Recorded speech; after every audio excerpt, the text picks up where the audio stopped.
Person's able to break away, run away, quickly followed by another person. It looks like a guy right here, also wearing black and a bandana. We believe that was the person who was spray painting the building. Both were able.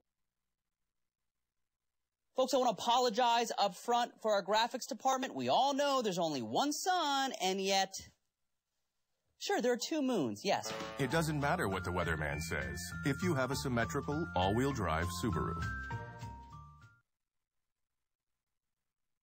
Involved in the Occupy Oakland movement, but to what extent? Crown Force Tech reporter Gabe Slate has that part of the story. Anonymous took down the Oakland Police Department's website last Wednesday for a couple hours. They did this attack in response to the way OPD cleared out the Oakland Occupy movement with force, the tear gas, the rubber bullets, the violence. And the enslavement. If you look at their Twitter feed, they are encouraging people to join the Occupy Oakland movement. They have sent out several tweets about this. They also have sent out tweets updating followers on what is going on at these protests as they happen. On their website, that it's okay for the state to use violence to steal from the public.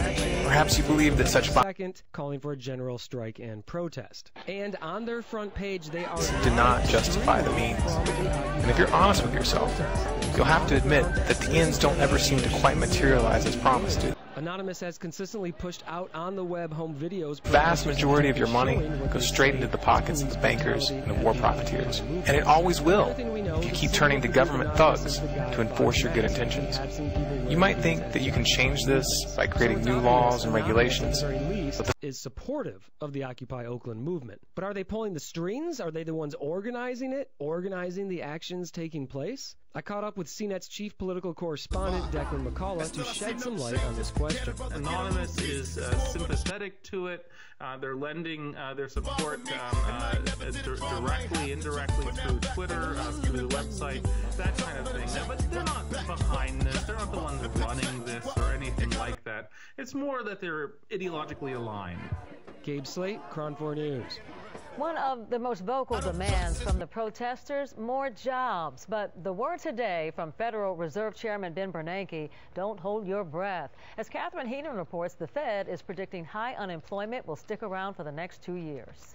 Right now, the national unemployment rate stands at 9.1%. The Fed predicts it will drop to no more than 8.5% by the end of 2012. 2 years from now, only a slight improvement, 6.8 to 7.7%. Compare that to the 4.9% in April 2008 before the Wall Street collapse. The Fed says it may be years before we reach that level again. Catherine Heenan, KRON 4 News. And another live look from Sky 4 tonight. The protesters still out at the Port of Oakland and moving on to the streets of Oakland. They successfully shut down the port during that citywide general strike today and are now heading back toward Frank Ogawa Plaza. We'll have much more after the break.